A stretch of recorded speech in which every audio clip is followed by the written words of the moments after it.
भाऊ असावा तर प्रकाश आंबेडकरांसारखा भाऊ असावा. 1500 रुपये देऊन लाडकी बहीण म्हणून लाडक्या बहिणीचं कपाळ पांढरं करणारे भाऊ नसावेत.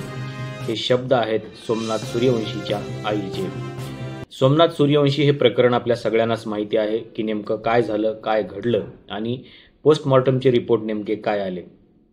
पोस्टमॉर्टमचा रिपोर्ट हा सोमनाथ सूर्यवंशीचा कोठडीमध्ये झालेला मृत्यू हा पोलिसांच्या मारहाणीमध्ये झालेला आहे अशा प्रकारचा रिपोर्ट असताना देखील सरकारने हा रिपोर्ट खोटा आहे आणि सोमनाथ सूर्यवंशीचा मृत्यू हा हृदयविकाराच्या झटक्याने झालेला आहे अशा प्रकारचं एक प्रकरण न्यायालयासमोर दाखवण्याचा प्रयत्न केला आणि हायकोर्टापासून ते सुप्रीम कोर्टापर्यंत सरकारने सोमनाथ सूर्यवंशी यांच्या विरोधामध्ये ही लढाई लढली. सोमनाथ सूर्यवंशीच्या बाजूने फक्त एकच माणूस खंबीरपणे उभा होता आणि तो म्हणजे ॲडव्होकेट बाळासाहेब आंबेडकर. हायकोर्टापासून ते सुप्रीम कोर्टापर्यंतची लढाई ॲडव्होकेट बाळासाहेब आंबेडकर यांनी लढली आणि सोमनाथ सूर्यवंशी यांना न्याय मिळवून दिला.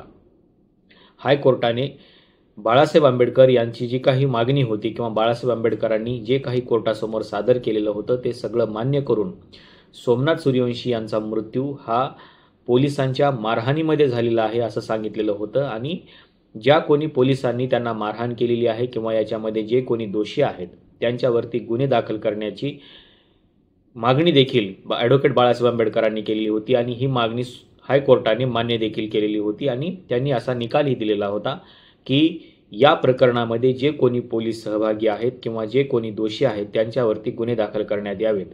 पण हे प्रकरण नंतर सुप्रीम कोर्टामध्ये गेलं आणि सुप्रीम कोर्टाने देखील हायकोर्टाचा हा निकाल कायम ठेवला आणि दोषी असलेल्या पोलिसांवरती गुन्हे दाखल करण्याचे निर्देश दिले. इथेच खऱ्या अर्थानं ॲडव्होकेट बाळासाहेब आंबेडकर यांचा विजय झाला. पण ही लढाई सोपी होती का? अजिबात नाही. कारण कुठल्याही लढाईमध्ये ज्यावेळेस आपण सरकारच्या विरोधामध्ये लढाई लढतो त्यावेळेस हा संघर्ष प्रचंड मोठा असतो. कारण सरकारी यंत्रणा एका बाजूला असते आणि तुम्ही एकटे एका बाजूला असतात. या लढाईमध्ये ॲडव्होकेट बाळासाहेब आंबेडकर हे सरकारच्या विरोधामध्ये उभे राहिले. अर्थातच सोमनाथ सूर्यवंशी यांच्या आईच्या पाठीशी उभे राहिले आणि त्यांनी सोमनाथ सूर्यवंशी यांचं प्रकरण हायकोर्टापासून ते सुप्रीम कोर्टापर्यंत लढायचा निर्णय घेतला.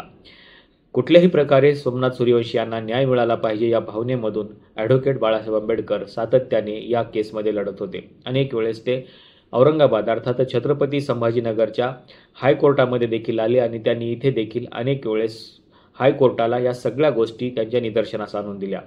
दुसऱ्या बाजूला उभी होती ती सरकारी यंत्रणा आणि सरकारी यंत्रणेने ॲडव्होकेट बाळासाहेब आंबेडकर यांची बाजू कशी खोटी आहे हे दाखवून देण्याचा प्रयत्न केला. परंतु हायकोर्टाने सत्य हे मान्यच केलं आणि या प्रकरणामध्ये दोषी असलेल्या पोलिसांवरती गुन्हे दाखल करण्याचे निर्देशही दिले. पण सरकार काही शांत बसणारं नव्हतं. सरकारने हे प्रकरण पुन्हा सुप्रीम कोर्टामध्ये नेलं आणि सुप्रीम कोर्टामध्ये पुन्हा एकदा ॲडव्होकेट बाळासाहेब आंबेडकरांना वकिलीचा कोट घालून सुप्रीम कोर्टामध्ये उभं राहावं लागलं. सुप्रीम कोर्टामध्ये ॲडव्होकेट बाळासाहेब आंबेडकरांनी ही सगळी बाजू मांडल्यानंतर सुप्रीम कोर्टाने देखील हायकोर्टाचा जो निकाल होता तो मान्य केला आणि तोच निकाल कायम ठेवून दोषी असलेल्या पोलिसांवरती गुन्हे दाखल करण्याचे निर्देश दिले. पण या सगळ्या प्रकरणानंतर सोमनाथ सूर्यवंशीच्या आईला नेमकं काय मिळालं हा खरा प्रश्न आहे. सोमनाथ सूर्यवंशी हा तर गेला किंवा त्या आईचा एक मुलगा तर गेला, पण सोमनाथ सूर्यवंशीच्या आईने देखील ही जिद्द सोडली नाही. या सगळ्या लढाईमध्ये सोमनाथ सूर्यवंशीच्या आईला मिळाला तो म्हणजे ॲडव्होकेट बाळासाहेब आंबेडकरांसारखा एक भाऊ जो सातत्याने तिच्या पाठीशी उभा राहिला. ॲडव्होकेट बाळासाहेब आंबेडकर हे कुठेही कमी पडले नाहीत आणि त्यांनी एक बहीण म्हणून सोमनाथ सूर्यवंशीच्या आईला जो सपोर्ट केला तो सपोर्ट खूप महत्त्वाचा आहे.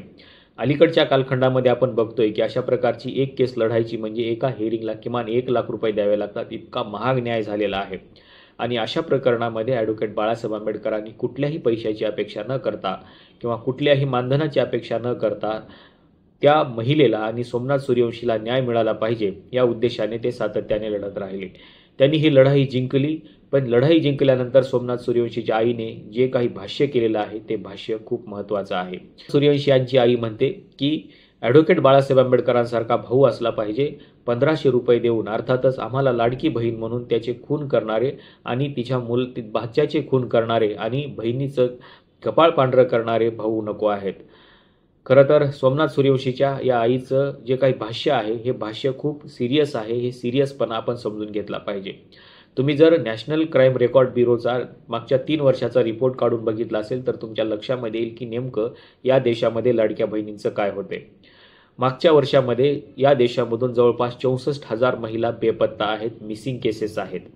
यातल्या कुठल्याही महिलेचा शोध पोलिसांना लागला नाही आणि देशातल्या 64,000 महिलांपैकी जवळपास 18,000पेक्षा जास्त महिला या एकट्या महाराष्ट्रातल्या आहेत, जिथे आपण लाडकी बहीण योजना राबवतो. 18,000 महिला या महाराष्ट्रामधून बेपत्ता होतात. मागच्या 3 वर्षामध्ये महाराष्ट्र हा देशामध्ये या मिसिंग केसेसच्या प्रकरणामध्ये क्रमांक 1 वरती आहे. दुसरी महत्त्वाची गोष्ट म्हणजे ज्या भाच्याचा प्रश्न ॲडव्होकेट सोमनाथ सूर्यवंशीच्या आईने मांडलेला आहे, त्या प्रश्नामध्ये आणखीन एक प्रश्न दडलेला आहे, तो असा की ज्या भाच्याचा प्रश्न सोमनाथ सूर्यवंशीची आई मांडते आहे, त्या भाच्यांना या महाराष्ट्रामध्ये नोकरी मिळत नाही म्हणून मागच्या 1 वर्षामध्ये जवळपास 642 सुशिक्षित बेरोजगार तरुणांनी आत्महत्या केलेली आहे. तिसरी महत्त्वाची गोष्ट म्हणजे ज्या लाडक्या बहिणींना 1,500 रुपये दिले जातात, त्यांच्या शेतकरी कुटुंबातले जे काही कुटुंब प्रमुख आहेत किंवा जे शेतकरी आहेत, त्यांच्या आत्महत्येचं प्रमाण जर आपण बघितलं तर ते देखील संपूर्ण देशामध्ये नंबर 1 वरती आहे. सध्या महाराष्ट्रातल्या या लाडक्या बहिणींच्या या महाराष्ट्रामध्ये लाडक्या बहिणीसाठी असलेला हा महाराष्ट्र कशामध्ये क्रमांक 1 वरती आहे, तर महिलांच्या मिसिंग केसमध्ये 1 नंबरवरती आहे, सुशिक्षित बेरोजगार तरुणांच्या आत्महत्येमध्ये 1 नंबरवरती आहे आणि शेतकऱ्यांच्या आत्महत्येमध्ये देखील 1 नंबरवरती आहे. आणखीन कशामध्ये आपल्याला क्रमांक 1 मिळवायचा आहे, हा खरा प्रश्न आहे. आणि म्हणून सोमनाथ सूर्यवंशीच्या आईने जे काही प्रश्न उपस्थित केलेले आहेत, त्या प्रश्नाला येणाऱ्या काळामध्ये सरकारला उत्तर द्यावं लागणार आहे. हा प्रश्न केवळ एकट्या सोमनाथ सूर्यवंशीचा नाही आहे, तर हा प्रश्न अनेक सोमनाथ सूर्यवंशीचा आहे, ज्यांना अशा प्रकारच्या वागणुकीला सामोरे जावं लागलेलं आहे. हा भेदभाव, हे डिस्क्रिमिनेशन केव्हा कमी होणार आहे, हा खरा प्रश्न आहे. ॲडव्होकेट बाळासाहेब आंबेडकरांनी जरी एक केस लढलेली असली तरी अशा अनेक केसेस आहेत ज्यांच्यासाठी आपल्याला कोट घालून न्यायालयामध्ये उभं राहावं लागणार आहे. पण ॲडव्होकेट बाळासाहेब आंबेडकरांची ही प्रेरणा घेऊन येणाऱ्या कालखंडामध्ये अनेक वकिलांनी अशा सोमनाथ सूर्यवंशीच्या आईच्या पाठीशी उभं राहिलं पाहिजे आणि एक बहीण म्हणून त्यांना सहकार्य देखील केलं पाहिजे. सोमनाथ सूर्यवंशीच्या आईने ॲडव्होकेट बाळासाहेब आंबेडकरांबद्दल व्यक्त केलेली भावना, ही भावना एका बहिणीची भावना आहे. ही भावना आपण समजून घेतली पाहिजे. सरकारने या सगळ्या गोष्टीमध्ये खरं तर लक्ष घालून सोमनाथ सूर्यवंशीचा मृत्यू का झाला आणि त्याच्या मृत्यूला कोण कारणीभूत आहे, याला दंड आकारणं, शिक्षा देणं, त्यांच्यावरती गुन्हा दाखल करणं खरं तर हे सरकारचं काम होतं. पण सरकारच जर गुन्हेगारांच्या पाठीशी उभं राहत असेल तर न्याय कोणाला मागायचा? ॲडव्होकेट बाळासाहेब आंबेडकर हे कुठे एकटे उभे राहणार आहेत, हाही खरा प्रश्न आहे. त्याच्यामुळे अनेक ॲडव्होकेट बाळासाहेब आंबेडकर येथे निर्माण होणं गरजेचं आहे आणि त्यांच्यासारखे कोट घालून न्यायालयामध्ये उभं राहणं देखील गरजेचं आहे. आपल्याला नेमकं या सगळ्या प्रकरणाबद्दल काय वाटतं हे सांगायला विसरू नका. नेमकं सोमनाथ सूर्यवंशीच्या मारेकऱ्यांना शिक्षा देणं कोणाचं काम होतं, कोर्टाचं, ॲडव्होकेट बाळासाहेब आंबेडकरांचं की सरकारचं? आपली नेमकी भूमिका काय आहे हे सांगायला विसरू नका. आजच्या व्हिडिओमध्ये आपण इथेच थांबूया. धन्यवाद. सूर्यवंशी